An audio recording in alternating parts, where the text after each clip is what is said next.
ఆనాడు ఉద్యమంలో చూసేవాడిని. తెలంగాణ ఉద్యమానికి శక్తినిచ్చిన నియోజకవర్గం, పోరాట స్ఫూర్తిని చూపిన నియోజకవర్గం ఈ షాద్ నగర్ నియోజకవర్గం.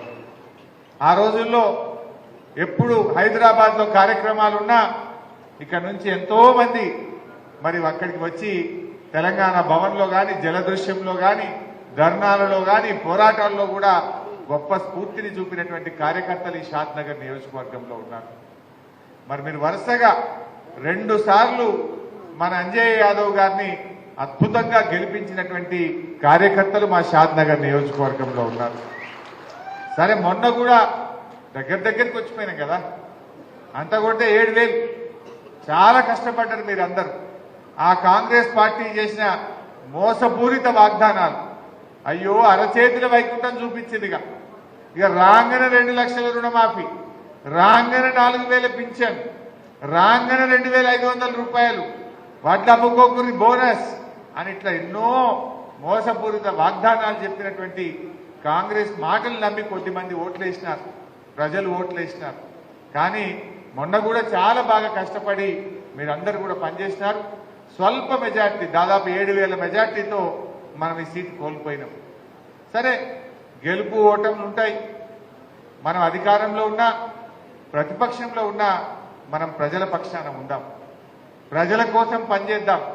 సరే, ఇలా మనకేం బాధ్యత ఇచ్చిన ప్రజలు? ప్రతిపక్షంలో ఉండేటువంటి బాధ్యత మనకు ఇచ్చారు. డెఫినెట్గా ఈ ప్రభుత్వం ప్రజలకు ఇచ్చిన హామీలు అమలు చేసేదాకా కూడా వాళ్ళ వెంటబడుడే, ప్రజలకు ఇచ్చిన హామీలు అమలు చేసేదాకా నిలదీసుడే. ఎక్కడ వదిలేదు లేదు, అసెంబ్లీలో వదిలేదు లేదు, కింద గ్రౌండ్ లో కూడా వదిలేదు లేదు, ఎంబడ వడుడే పడుడు. మీరు కూడా కార్యకర్తలు ఎవరు అధైర్యపడకుండా, జర నా ఇల్లు ఇదికే ఉంటుంది. మీరేదైనా నిజంగా ఇబ్బంది వస్తే ఒక్క ఫోన్ కొట్టుండి, గంట సేపట్లో షాద్ నగర్ లో ఉంటా. ఎవడన్నా మీ తెరువు వచ్చినా, మిమ్మల్ని ఎవడన్నా ఇబ్బంది పెట్టినా, సీనన్న, నేను, లచ్చన్న అందరం కలిసి గంట సేపట్ల మీ దగ్గర ఉంటాం. కంటికి రెప్పలాగా కాపాడుకుంటాం. ధైర్యంగా ఉండండి.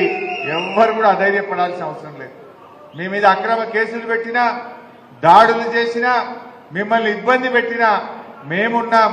మీరెవ్వరు కూడా అధైర్యపడాల్సినటువంటి అవసరం లేదు. తక్కువ మా 39 మంది ఎమ్మెల్యేలు ఉన్నాం. అవసరమైతే బస్ చేసుకొని వస్తాం అందరం కలిసి. ఎక్కడ కూడా మీరు వెనకడుగు వేసేదే లేదు, ముందుకు పోదాం మనం. అట్లా అనుకుంటే, నిజంగా మన కేసీఆర్ అట్లా అనుకుంటే ఇవాళ తెలంగాణ రాష్ట్రం వస్తుండేనావే. ఆనాడు 2001లో జై తెలంగాణ అన్ననాడు మనం అందరు పిక్చర్లు లెక్క చూసిరు. ఇది వచ్చినట్ట అన్నారు. ఒక్కడిగా బయలుదేరిండు మన కేసీఆర్. మొత్తం తెలంగాణను చుట్టుముట్టి ఢిల్లీని కదిలించి తెలంగాణ తెచ్చిండు మన కేసీఆర్. ఎన్ని ఇబ్బందులే. ఆనాడు ఏమన్నారు? తెలంగాణ కోసం కొట్లాడితే ఇది పాలపొంగు అన్నారు, ఇది నీటి బుడగా అన్నారు, ఇది అమాసకు పుట్టింది పుణ్యానికి పోతుంది అన్నాడు ఒకడు, ఇది పుణ్యానికి పుట్టింది అమాసకు మాయమవుతుంది అన్నాడు ఇంకోడు. ఎన్నో మాటలు మాట్లాడింది. ఈ బక్క చిక్కాయితో అవుతుందా అన్నారు మన కేసీఆర్ని పట్టుకోండి. ఓ చంద్రబాబుకి ఎదురే లేదు, విజన్ 2020 అన్నారు, 30 ఏళ్ల ముఖ్యమంత్రి అన్నారు. చూడలేదా మనం? ఎంతమంది మన పార్టీని కేసులు పెట్టిండ్రు, ఇబ్బందులు పెట్టిండ్రు. అటు చంద్రబాబు అయితేమి, రాజశేఖర రెడ్డి అయితేనేమి, ఎన్ని ఒడిదొడుకులు వచ్చినా గట్టిగా నిలబడ్డం. ఢిల్లీని కదిలించి తెలంగాణ తెచ్చిన పార్టీ మన బీఆర్ఎస్ పార్టీ. చరిత్రలో ఉంటాం. ఎవరు తెచ్చిందా తెలంగాణ అంటే బీఆర్ఎస్ పార్టీ అంటారు, కేసీఆర్ అంటారు. మనందరికీ ఆ గౌరవం ఉంటుంది తప్ప ఈ రేవంత్ రెడ్డికో ఈ కాంగ్రెస్ పార్టీకో ఉంటుందా? ఏనాడన్నా జై తెలంగాణ అన్నో లాయిల్లు. అందువల్ల ఏనాటికైనా ఆ గౌరవం మనకే దక్కుతుంది. మనం ఆ స్ఫూర్తిని కొనసాగిద్దాం, కష్టపడి మంచిగా పనిచేద్దాం. అర్థం అయితేనే ఉన్నది. ఇప్పుడిప్పుడే చిన్నగా చర్చ మోపైంది ప్రజల్లో.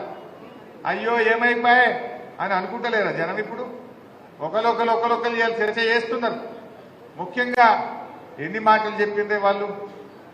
ఈరోజు నా దృష్టిలో అయితే మనకు చిన్న స్పీడ్ బ్రేకర్ లాంటిది.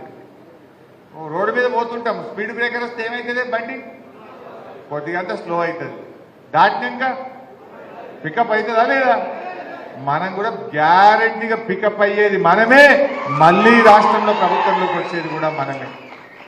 వాళ్ళ పరిస్థితి ఏందో మనం చూస్తారేమో. మొన్న అసెంబ్లీలో ఆగమాగం ఒక విషయం మీద ఒక ఐడియా లేదు.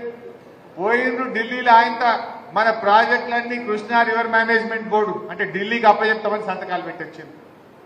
ఎవరైనా పెడతారే 10 ఏళ్ళు మన బీఆర్ఎస్ గవర్నమెంట్ ఉంటే మనం ప్రాజెక్టులు ఢిల్లీకి అప్పచెప్పలేదు.